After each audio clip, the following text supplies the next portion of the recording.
hein, quelqu'un dans une maison, ça signifie tout simplement que il y a quelqu'un de cette maison qui a permis à cette personne du dehors là, excusez-moi, qui a donné la force à cette personne étrangère de venir attaquer quelqu'un de la maison.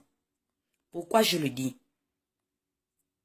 Parce qu'aujourd'hui, la situation actuelle des choses, lorsque vous-même, vous êtes en train d'analyser, vous regardez, je ne dis pas qu'Omar Bongo était une personne très bonne. Bongo avait ses défauts. Mais, là où quand même je reconnais l'efficacité de Bongo, c'était un rassembleur. C'était quelqu'un qui savait réunir les gens. Lorsqu'il y avait des malentendus, il savait réunir les Gabonais autour d'une table et pouvoir trouver des solutions ensemble. Lorsque le président de l'Assemblée nationale a démissionné, ce n'est pas une des moindres démissions. Ça a non seulement affecté la maman elle-même, Patience Dabani, j'ai entendu qu'elle est tombée dans les pommes. Lui-même, Ali Bongo, était en train de pleurer ici comme un nouveau-né. Pas son deuxième voyage, son premier voyage qu'il est venu. C'est la même période-là, il y a 3 ou 4 semaines-là, que Nsouba a démissionné derrière lui. Avant que Nsouba démissionne, quelles sont les sources de motivation de la démission de Nsouba? C'est parce que quelqu'un comme Meksan Akombesi a pris son courage à 2 mains, partir dans le domicile de Nsouba, de Mokombo, jusqu'à aller parler à jusqu'à menacer Mokombo en disant que, comme lui, Nguyen Nsouba Dama refuse de le soutenir, lui, Meksan Akombesi à Ali Bongo, et certains hiérarques du PDG et du système en place, eux, ils vont brûler le Gabon. C'est comme ça que Nsouba a dit, ah bon? Donc toi, Meksan Akombesi, tu connais maintenant brûler le Gabon? Vous n'allez pas dire qu'Nsouba n'avait pas parlé. Il y a eu des réunions et des réunions. C'est de la même manière, avant qu'il y ait tout ce tapage dans le cyberactivisme et toutes ces démissions qui sont aujourd'hui, qui continuent d'ailleurs à piluler sur la table du secrétariat du Parti démocratique gabonais. C'est de cette manière, avant que les gens prennent des décisions fermes. On a interpellé Ali Bongo. Nous vous avons interpellé, vous les Bongo Ondimba. Et c'est parce que nous avons vu que nous ne pouvons, il n'y avait pas terrain d'entente, qu'il y a eu séparation. Lorsque nous, les cyberactifs, nous avons commencé à appeler des gens comme des personnalités telles que Nguyen Nsouba Dama et toutes ces autres personnes aujourd'hui qui ont renforcé les rangs de l'opposition et de la société civile. C'est pas, il paraît que vous étiez en train de rire, mais ne dit-on pas que qui rit le premier rira bien le dernier? Pourquoi? Nous les avons interpellés à un devoir de conscience. Parce que quoi? À la fin de la journée, nous n'avons pas un autre Gabon. Le Gabon que Meksan Akombesi aujourd'hui est en train de menacer par le Canada d'Ali Bongo, les âmes qui sont en train d'acheter, qui se préparent à commettre un carnage, les âmes et les vies qui sont en train de vouloir décimer. Mais c'est les vies de ce peuple gabonais-là.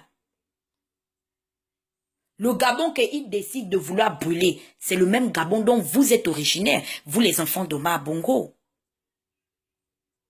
Pourquoi aujourd'hui, malgré tout ce qui se passe, l'hémorragie qui est en train d'affecter l'entourage de votre frère, vous-même les enfants du président, vous ne pouvez pas vous réunir, aller prêter main forte à Léon Pongolakia, à Onaïda, et toutes ces personnes-là qui sont sorties de votre famille, les Félix Bongo, pourquoi vous n'arrivez pas à trouver intérêt d'entendre,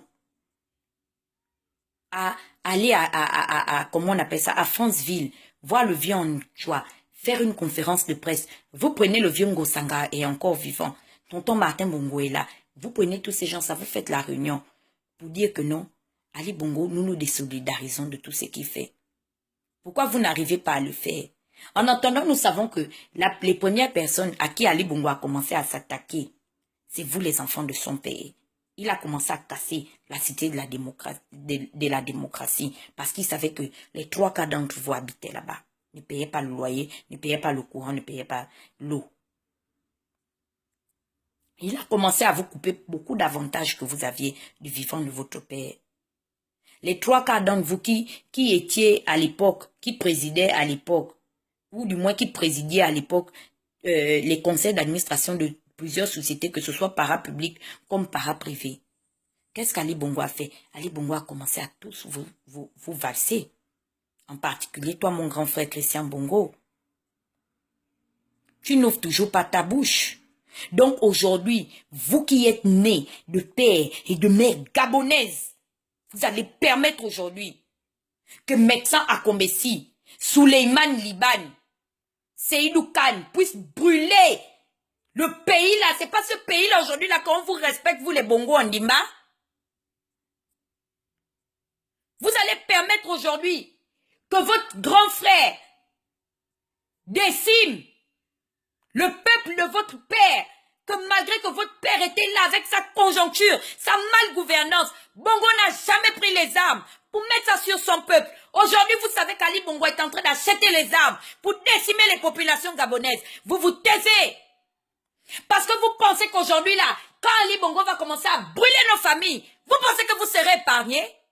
Vous ne serez pas épargnés parce que vous n'êtes pas plus dictateur que les Savimbi. Vous n'êtes pas plus dictateur que les Mobutu. Vous n'êtes pas plus dictateur que les Bokassa.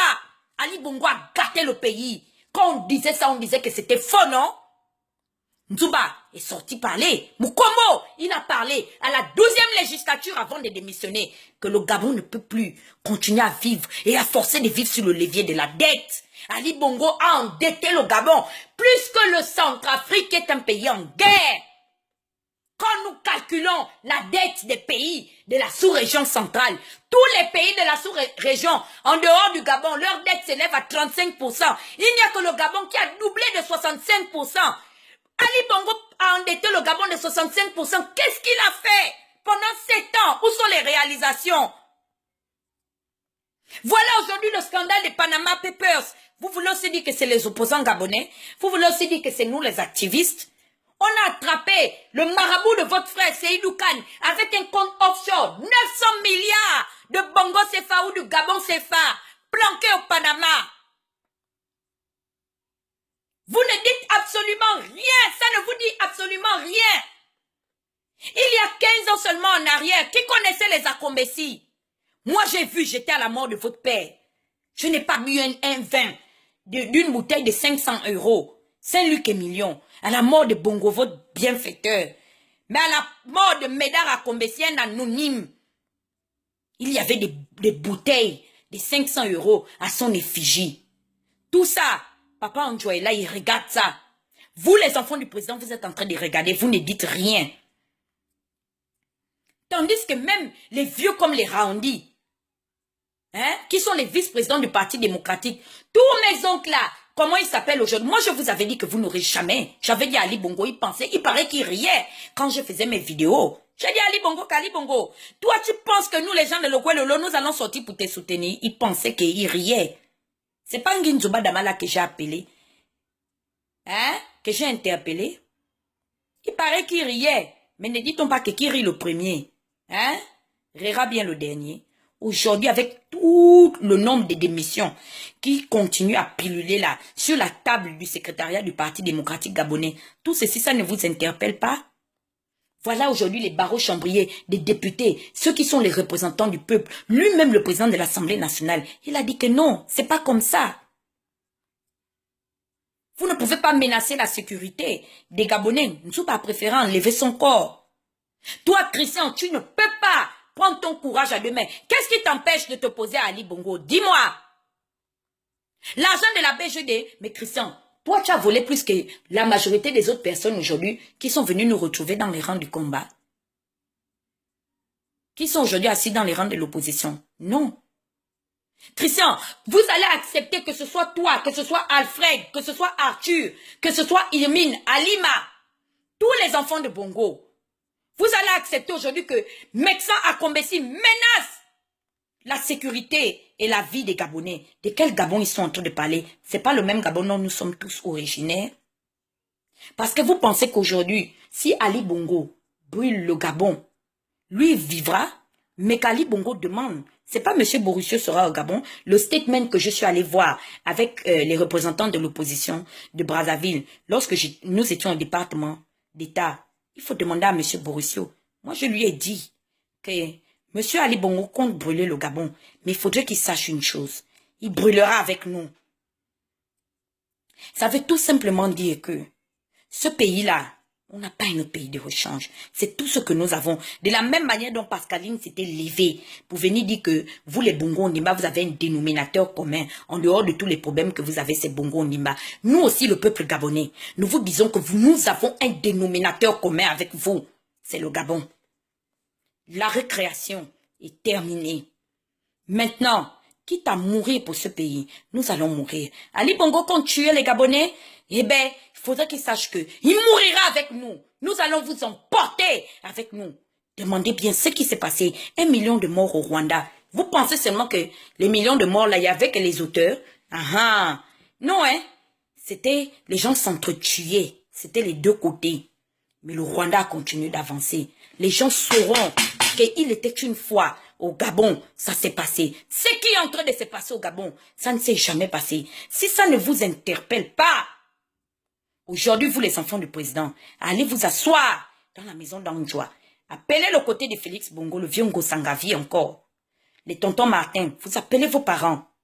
Vous faites une déclaration pour dire que vous vous désolidarisez de ce qu'Ali Bongo fait. Si vous ne le faites pas, à partir d'aujourd'hui, nous considérons que vous êtes des ennemis d'État. Vous êtes des ennemis du peuple. Et nous allons vous traquer comme on a traqué les Mobutu, comme on a traqué les Savimbi. Aujourd'hui, les petits-fils de Mobutu sont là, ils se cachent. Beaucoup ont enlevé les noms. Vous pensez que, malgré qu'ils ont enlevé les noms, on les connaît? Je les ai même demandé à un ami, ils ont refusé de me prendre. Je connais, ce sont les enfants, les petits-enfants de Mobutu.